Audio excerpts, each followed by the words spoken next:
నమస్తే, welcome to Riya news. Gudem నుంచి ration మాయమైన కేసులో పేర్ని నాని ఆయన భార్య జయసుధ ఆరోపణలు ఎదుర్కొన్న విషయం మనకి తెలిసిందే. ఇక వాళ్ళు ముందస్తు బెయిల్స్ కి వెళ్ళడం కూడా మనం చూసాం. అయితే తాజాగా జయసుధ తెచ్చుకున్న ముందస్తు బెయిల్ రద్దు చేయాలని హైకోర్టులో పోలీసులు మళ్ళీ పిటిషన్ వేసిన నేపథ్యంలో ఆయన స్పందించడం జరిగింది. కూటమి ప్రభుత్వం కక్షగట్టి తనపై తన భార్యపై కేసులు పెడుతున్నారని, సివిల్ సప్లై శాఖ కేవలం తన కుటుంబం మీదనే క్రిమినల్ కేసులు పెట్టిందని, తన కుటుంబం మీద కాకుండా ఇంకే ఆరోపణలు వచ్చినా స్వయాన పవన్ కళ్యాణ్ వెళ్ళి బియ్యం పట్టుకున్నా కూడా వాళ్ళు ఎవరి మీద కూడా క్రిమినల్ కేసులు పెట్టలేదు అని చెప్పి ఆయన అంటున్నాడు.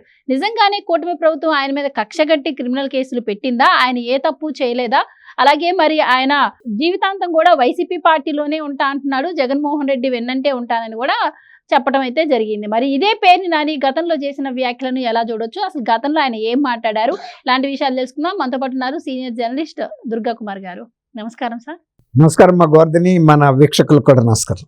సార్, దుర్గా కుమార్ గారు ఈరోజు పేర్ని నాని గారు మీడియా ముందుకు వచ్చి కొన్ని వ్యాఖ్యలు చేశారు. ఏమంటున్నారంటే ప్రభుత్వం నా మీద కక్ష కట్టి ఈ కేసులు పెడుతుంది, క్రిమినల్ కేసులు అని. అసలు బియ్యం కేసులు క్రిమినల్ కేసులు ఎలా పెడతారు అని చెప్పి ఆయన ఒక మాట అయితే అడిగారు. కానీ ఇదే పేర్ని నాని గతంలో మనం చూసాము. సో నా పైన వచ్చిన ఆరోపణలకి, నా భార్యపై వచ్చిన ఆరోపణలకి చంద్రబాబు గారు ఉండడం వల్ల మా ఆవిడ జైలుకి వెళ్ళలేదు, సో చంద్రబాబు గారు చాలా మంచోళ్ళు అని చెప్పి ఒకప్పుడు ఆయనే మాట్లాడారు కదా. మరి ఇప్పుడు ఎలా మాట్లాడుతున్నారో అప్పుడు అలా మాట్లాడారు. సో అసలు బియ్యం మాయం చేసినా కూడా ఆయన డబ్బులు కట్టాడు కాబట్టి ఆయన తప్పేమీ లేదు అంటున్నాడు. ఆయన వ్యాఖ్యలను ఎలా చూడొచ్చండి? ఇది మా ఊళ్ళల్లో పల్లెటూరులో ఒక సామెతం ఉందమ్మా, మొగుడు కొట్టినందుకు కాదు తోడుకోళ్ళు నవ్వినందుకు అనేది నామర్థం అనమాట. అట్లాగే పేరు నాని నా మీద కేసు పెట్టారు, మిగిలిన వాళ్ళ మీద పెట్టలేదు అన్నది ఆయన బాధ. అసలు ఆయన చేసింది ఏదో ఇది స్వతంత్ర సమరం కోసం చేస్తే మా మీద కేసులు పెడతారన్న విధంగా ఆయన మాట్లాడుతున్నాడు. బియ్యం దొంగతనం చేసినా, బంగారం దొంగతనం చేసినా తెఫ్టే. ఆ బియ్యం కేసులో క్రిమినల్ కేసు పెడతారంటే బియ్యాన్ని నువ్వేం చేసావు, పిండి చేస్తే ఎవరేమనరు. నేను బియ్యం ఇచ్చాను, నువ్వు నాకు పిండి చేసి ఇచ్చావు అనుకో, క్రిమినల్ కేసు పెట్టలేను. కానీ నువ్వు దొంగతనం చేసావు. అక్కడ బియ్యమైనా బంగారమైనా క్రిమినల్ యాక్ట్ కింద, ఐపీసీ కింద, భారత నేర శిక్షా స్మృతి ఏదో ఉంది కదా ఇప్పుడు, దాని కింద ఒకటే సెక్షన్ కిందకు వస్తాయి. కాబట్టి ఆయన మాట్లాడే మాటలకి అర్థం లేదు. ఇంకోటి ఏంటంటే టెక్నికల్గా అది వాళ్ళ భార్య పేరు మీద ఉండబట్టే ఇంకా కొంత ఆయన అన్నట్టు చంద్రబాబు నాయుడు గారు కొంత విజ్ఞతతో వ్యవహరించాల్సి వచ్చింది. ఇప్పుడు తప్పు చేసినా కూడా ఒక్కోసారి ఆడ మనిషి కాబట్టి అవతల కొంచెం విజ్ఞత ప్రభుత్వం కొంచెం ఒక అడుగు వెనకేయాల్సి వచ్చింది. ఆయన చాలా వ్యూహాత్మకంగా ఇలాంటివి జరుగుతాయి అనే ఉద్దేశం మీద ఆయన భార్య పేరు పెట్టినట్టుంది. ఇప్పుడు ప్రభుత్వంలో ఉన్నప్పుడు ఏం చేస్తారంటే ఇలాంటి మాజీ మంత్రులు కానీ అధికారంలో ఉన్న వ్యక్తులు ఇలాంటి పెద్ద పెద్ద పెట్టుబడులు పెట్టి గోడౌన్లు కడతారు. గోడౌన్లు కట్టేటప్పుడు ఇలాంటి వాళ్ళకి బ్యాంకులు లోన్ ఇస్తాయి, గిడ్డంగులు సంస్థలు ఇస్తాయి, సబ్సిడీలు వస్తాయి, కడతారు. కట్టిన తర్వాత ప్రభుత్వం కూడా వీళ్ళ గోడౌన్లలో సబ్సిడీ బియ్యమో ఇంకోటో నిల్వ చేస్తాయి. నిల్వ చేయటం వలన వాళ్ళకి అద్దె వస్తుంది. ఈ విధంగా ఒక ఆర్గనైజ్డ్ దోపిడీ చేసి ఆ బియ్యాన్ని అమ్మేసుకుని, అంటే ప్రభుత్వం ఇంకొక 30 ఏళ్ల పాటు ఇదే ప్రభుత్వం ఉంటుంది కాబట్టి వాళ్ళు ఉంటారు కదా సివిల్ సప్లైస్ ఉద్యోగులు, వాళ్లే చూసుకుంటారు ఆ లెక్కలు పక్కలను, మనకెందుకు అమ్మేసుకుంటే. మంత్రి మీద కేసు పెట్టలేరు కదా, అధికార పార్టీకి సంబంధించిన నాయకుడి మీద కేసు పెట్టలేరు కదా. అతని మొన్న కనుక వైఎస్ఆర్సీపీ ప్రభుత్వం గవర్నమెంట్ కనుక ఫామ్ అయితే ఇతను బందర్లో ఓడిపోయినా కూడా ఈయన మీద కేసు పెట్టేవాళ్ళు కాదు. ఎందుకంటే వైఎస్ఆర్సీపీ నాయకుడు, ఆయన కూడా నుంచి వెళ్ళిపోయినాయి, బియ్యం మాయమైపోయినాయి. తర్వాత పేదల కోసం వెళ్ళే బియ్యాన్ని కూడా నువ్వు అమ్ముకుని ఇంకా పైగా మా మీద ఒక్కళ్ళ మీదే కేసులు పెట్టారు, అసలు దీనికి కేసులు పెడతారా, మేమేదో పెద్ద ఘనకార్యం చేసినట్టు మాట్లాడుతున్నాడు. స్వతంత్ర సమరయోధుడిలాగా మాట్లాడుతున్నాడు. మేము దేశం కోసం పోరాడుతుంటే మేము ఇలాంటి కేసులు ఎన్నైనా, దొంగతనం కేసులు, అది పెట్టిన కేసు దొంగతనం కేసు, ఇలాంటి ఎన్నైనా ఎదుర్కొంటావంటే నువ్వు ఇలాంటి పనులు చేస్తానే ఉంటావు అనమాట.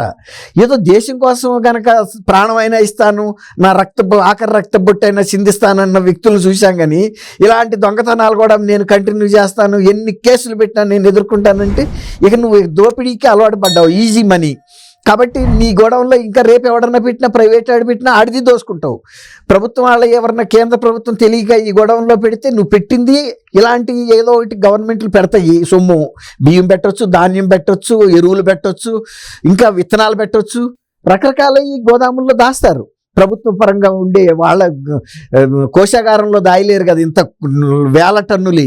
ఈ వీళ్ళ దగ్గర గోదాముల్లో పెడితే ఈయన ఈ కార్యక్రమం పెట్టడానికే గోదాములు కట్టినట్టు అనిపిస్తుంది. ఇలాంటి కేసులు ఎన్నైనా మొన్న జగన్మోహన్ రెడ్డి గారు కూడా చెప్పాడు, ప్రభుత్వం మీద మీరు తిరగబడండి, ఏ విధమైన పనులైనా చేయండి, నేనుంటాను మీకు. తర్వాత ఈ ప్రభుత్వం ఏం చేయగలుగుతుంది, సర్వరోగ నివారణ లాగా ఏ నేరం చేసినా 3 నెలలు జైలు శిక్ష పెడుతుంది, ఆ తర్వాత మీరు బయటకు వస్తారు. 16 నెలలు జైల్లో ఉండొచ్చి నేను ముఖ్యమంత్రిని అయ్యాను, తర్వాత రాజ్యసభ సభ్యుడు అయ్యాడు, 14 నెలలు ఉండొచ్చి విజయసాయి రెడ్డి రాజ్యసభ పక్ష నాయకుడు అయ్యాడు, పార్లమెంటరీ పక్ష నాయకుడు అయ్యాడు, వైఎస్ఆర్సీపీ నేషనల్ సెక్రటరీ అయ్యాడు, జాతీయ అధికార ప్రతినిధి అయ్యాడు. ఇలా అంటే జైల్లో ఉండి రావటం పెద్ద అర్హత. అప్పుడు మీరు కూడా ఒక 3 నెలలు కనుక వచ్చారనుకోండి, కనీసం ఎమ్మెల్యేలు అవుతారు, ఒక 6 నెలలు కనుక ఉంటే పని ఎంపీ అవుతారు అన్నట్టు నా కథనే మీరు స్ఫూర్తిగా తీసుకోమన్నాడు. ఇంకా నయం, జాతీయ స్థాయిలో కేంద్ర ప్రభుత్వానికి విజ్ఞప్తి చేయలేదు, పాఠ్య పుస్తకాల్లో నా కథని స్ఫూర్తి ప్రదాతగా వేయండి, జైళ్ళకి వెళ్ళి కూడా ముఖ్యమంత్రి అవ్వచ్చు అని. అంటే ఒక రకంగా ఆయన ఎట్లాంటిదంటే ఆంధ్రప్రదేశ్ ప్రజల విఘ్నతనే ప్రశ్నించినట్టుగా ఉంది. అంటే ఇంత నేరగాడిని ఆంధ్రప్రదేశ్ ప్రజలు ముఖ్యమంత్రి చేస్తే మిమ్మల్ని మాత్రం రేపు ఎమ్మెల్యేలు ఎంపీలుగా చేయరని ఎందుకు అనుకుంటారు, దర్జాగా మీరు ఏదైనా చేయమని ప్రోత్సహించాడు. అసలు ఇంకోటి ఏంటంటే ఆయన గతంలో ప్రతిపక్ష నాయకుడిగా ఉన్నప్పుడు ముఖ్యమంత్రిగా ఉన్న చంద్రబాబు నాయుడు గారిని నడివీధిలో కాల్చి చంపమని ప్రోద్బలం బహిరంగ ప్రకటన చేశాడు. అట్లాంటప్పుడు అసలు ఆ రోజునే కనుక ఆయన మీద కనుక కేసు పెడితే చట్టం పవర్ ఏంటో ఆయనకి తెలిసేది, పెట్టలే ఆయన. ఇట్లాంటి ఎంతోమంది మొరుగుతారు, ప్రతి వాళ్ళకి నేను సమాధానం చెప్పేది నేను ముఖ్యమంత్రిగా అన్నట్టు ఆయన ఇగ్నోర్ చేశాడు. తర్వాత అదే అదునుగా తీసుకుని వాళ్ళ బాబాయిని మా సొంత కోడిని కోసుకున్న కేసు ఉంటుందా అన్న దృక్పథంతో వాళ్ళ బాబాయిని ఆయన చంపి చంద్రబాబు నాయుడు గారి పేరు చెప్పాడు. అప్పుడు కూడా ఈయన పట్టించుకోవాలా, ఏదో వర్షపు నీళ్లు దులుపుకున్నట్టు దులిపేసుకున్నాడు. అట్లాంటప్పుడు అది చేయకూడదు, చట్టం పవర్ ఏంటో చూపించాలి. అందుకని ఆయన ఏమనుకుంటున్నాడంటే ఈ ప్రభుత్వం మీద ముఖ్యమంత్రినే మాట్లాడాను, తర్వాత మళ్ళీ హత్యానేరం మోపాను, ఎన్ని మోపినా ఏమి చేయరు ఈ ప్రభుత్వాలని ఒక దృక్పథానికి వచ్చేసాడు. ఒక మాజీ ముఖ్యమంత్రిగా ఉండి అట్లా ప్రోద్బలం చేస్తున్నప్పుడు ఇప్పుడైనా సరే ఆయన మీద సుమోటోగా కనుక కేసు పెట్టాలి. పెడితే ఆయన కూడా కోర్టుల చుట్టూ వెళ్ళాలి. ఇప్పుడు వంశీ ఉన్నట్టో, లేకపోతే పోసాని కృష్ణమురళి ఉన్నట్టో, తర్వాత బోరుగడ్డ అనిల్ ఉన్నట్టో జైల్లో ఉండి రావాలి. అంటే గతంలో ఇదే పేర్ని నాని గారు చెప్పడం జరిగింది కదా, జయసుధా గారిని అరెస్ట్ చేయాలన్న టైంలో చంద్రబాబు గారు వద్దన్నారు, ఆయన మంచి వ్యక్తి అని చెప్పి ఆడవాళ్ళ జోలికి వెళ్ళొద్దన్నారు, ఆయన మంచి వ్యక్తి అని చెప్పి మాట్లాడారు. అండ్ ఇప్పుడు వచ్చేసరికి మళ్ళీ ప్రభుత్వమే కావాలని చేస్తుంది, నా పైన కేసులు పెట్టి అంటున్నారు. అండ్ ఇంకోటి, నా పైనే క్రిమినల్ కేసులు పెట్టారు, పవన్ కళ్యాణ్ వచ్చి సీజ్ ద షిప్ అన్నారు, దానికి సంబంధించి ఇంకెవరి మీద పెట్టలేదు అంటున్నారు. సో అవి కూడా ఆరోపణలు వచ్చింది వైసీపీ వాళ్ళ మీదే. అంటే ఓవరాల్గా అసలు మా పార్టీలో మేము ఎందుకు ఇవన్నీ చేస్తాం, మేము చెయ్యం, మా తప్పేం లేదు అన్నది ఎక్కడ ఆయన మాట్లాడట్లేదు. సో నేను ఆ రేషన్ బియ్యం తీసుకున్నాను కాబట్టి నేను డబ్బులు కట్టాను, మిగతా వాళ్ళ మీద ఎందుకు క్రిమినల్ కేసులు పెట్టలేదు మా పార్టీ వాళ్ళ మీద అని మాట్లాడినట్టే ఉంది అర్థం ఈ రోజు. అంతే కదా. ఇప్పుడు నువ్వు దొంగతనం చేసి తర్వాత దాన్ని పట్టుకున్న తర్వాత మూల్యం చెల్లిస్తే దొంగతనం ఎక్కడికి పోతుంది. ఇప్పుడు ఇంకోటి ఏంటంటే ఇట్లా గనక రేపు అనుమతిస్తే ప్రభుత్వానికి సంబంధించినటువంటి అనేక చెప్పాను కదమ్మా, ఇప్పుడు విత్తనాలు కానీ ఎరువులు కానీ ఇలాంటివి కూడా చేస్తారు. ప్రభుత్వం కొన్ని సబ్సిడీ ధరల మీద ఎరువులు తీసుకొచ్చి అక్కడ పెడుతుంది, దొంగతనం చేస్తారు. దాని బుక్ వాల్యూ నేను ఇస్తానంటాడు అనుకోండి, సపోజ్ ఒక యూరియా కట్ట ప్రభుత్వం 300కి తీసుకొచ్చి పెట్టింది, అదే బహిరంగ మార్కెట్లో 3000 కూడా ఉండొచ్చు. మీరు 300కే కొంది, నేను ఆ 300 ఇస్తానంటే ప్రభుత్వ పరిస్థితి ఎట్లా ఉంటుంది. అసలు నువ్వు వాటి జోలికి ఎందుకు వెళ్ళావు? నువ్వు గోడౌన్ యజమానివి, నువ్వు ఏదైతే గోదాంలో దాస్తారో మళ్ళీ వాళ్ళకి తిరిగి అప్పగించాల్సిన బాధ్యత నీ మీద ఉంది. అట్లాగే ప్రభుత్వం నీకు టన్నుకి ఇంతని నెలకింతని కట్టాల్సిన బాధ్యత ప్రభుత్వం మీద ఉంది. అగ్రిమెంట్ అయ్యారు మీరిద్దరు, కాపాడాల్సిన బాధ్యత గిడ్డంగి ఓనర్గా మీ భార్య పేరు మీద ఉంది కాబట్టి ఆమె మీద ఉంది. ఇప్పుడు మీరు అది ఫెయిల్ అయ్యి ఇవాళ మళ్ళీ ప్రభుత్వం మీద, అంటే ఇప్పుడు చంద్రబాబు నాయుడు గారికి విఘ్నత ఉందని ఆయన ఒప్పుకున్నాడు, అంటే పెడితే పెళ్ళి పెట్టకపోతే దినం అన్నట్టుగా ఉంది సామెత. ఎట్లా అంటే ఆయన ఆడమనిషి ఉంది, మళ్ళీ లేనిపోయిన రాజకీయ నిందలేస్తారు, ఆడమనిషిని జైలుకి పంపారని. ఇప్పుడు మరి ఆమె పేరు మీద ఉన్నప్పుడు పేరు నాని అరెస్ట్ చేయటం కష్టం కదా. కాబట్టి ఇప్పుడు ఇదిగా ఉండొచ్చు, దాంట్లో ఆయన కో పార్ట్నర్గా, అట్లాంటప్పుడు ఆయన మీద కూడా చేస్తారు. కానీ మెయిన్ కేసు జయసుధ గారి మీదకే వస్తుంది. అందుకే జయసుధ గారిని ఎస్పీ గారు పిలిపించి మాట్లాడిన సందర్భం కూడా మనం చూసాం. అట్లా ఇప్పుడు తర్వాత ఆయన సీజ్ ద షిప్ అన్నాడు, ఆయన మీద చేయలేదంటే ద్వారంపూడి చంద్రశేఖర్ రెడ్డిని అరెస్ట్ చేయలేదనేది, ఆయన మీద కేసు పెట్టలేదనేది, అది ఆయన అనేది అదే. అట్లాగే ఇంకా కొంతమంది కూడా మా తోటి మాజీ మంత్రులు ఎమ్మెల్యేలు కూడా వాళ్ళ గోడౌన్లో నుంచి కూడా మిస్ అయి ఉంటాయి. అయితే ఇంకా అది కేసు బయటకు రాకపోవచ్చు, అక్కడ ఇంకా తనిఖీలు జరగలేకపోవచ్చు. కాబట్టి అక్కడ కూడా అవుతాయి. ఇప్పుడు చేసిన తప్పుకి నేను డబ్బు కట్టేశా కాబట్టి అపరాధం రుసుము నా మీద కేసు పెట్టొద్దంటానికి వీలు లేదు. నువ్వు ఎందుకు చేసావు ఆ తప్పు? నువ్వు అపరాధ రుసుము కట్టావు అంటే నువ్వు తీసుకున్న డబ్బుకి కట్టావు, సొమ్ముకి కట్టావు. కానీ అంటే తీసుకున్న దానికన్నా ఇంకా నేను ఎక్కువ కట్టాను, ఎక్కువ అమౌంట్ డబ్బులు కట్టాను, డబల్ కట్టాను అంటే ఆయన కిలో ₹2 చొప్పున అనుకుంటున్నాడేమో. కానీ అప్పటికే ప్రభుత్వం చాలా 36 రూపాయలు ఎంతో ఖర్చు పెట్టి సబ్సిడీ బియ్యాన్ని సేకరిస్తుంది. కానీ ప్రజలకు ఇచ్చేది ₹2. ఈయన ఏమనుకుంటున్నాడంటే కిలో ₹2 బియ్యమే కదా అన్న దృక్పథం మీద అనుకుని ఉండొచ్చు నేను అంతకన్నా ఎక్కువ కట్టానని. కానీ ప్రభుత్వ సేకరణ ధర వేరే ఉంటుంది, దానికి దీనికి పోలిక లేదు. రామారావు గారు ఆ రోజుల్లో పెట్టిన కారణం కూడా 83లో కిలో ₹2 ఆ రోజుల్లో ₹15 ₹12 ఉంది. అది కొనుక్కోలేకపోతున్నారని ఈ ధరకు పెట్టారు. ఇప్పటికీ కూడా ఈ ప్రభుత్వాలు ఎందుకు అది కొనసాగిస్తున్నాయి అంటే భావోద్వేగానికి సంబంధించిన అంశం మళ్ళీ పెంచారు అంటే ప్రభుత్వాల మీద విమర్శిస్తారు. ఇప్పుడు జయసుధను అరెస్ట్ చేయడంలో ఈ ప్రభుత్వం కొంత తాత్సారం అంటే కొంత ఆలోచించిందని ఆయన చెప్పాడు కదా. ఎందుకంటే ఒక మహిళ ఉంది అక్కడ, వాళ్ళ మామగారు కూడా మాజీ మంత్రి కృష్ణమూర్తి గారు అని పేరు కృష్ణమూర్తి గారు. ఆయన ఒక ట్రేడ్ యూనియన్ లీడరు, రాజకీయ కుటుంబం.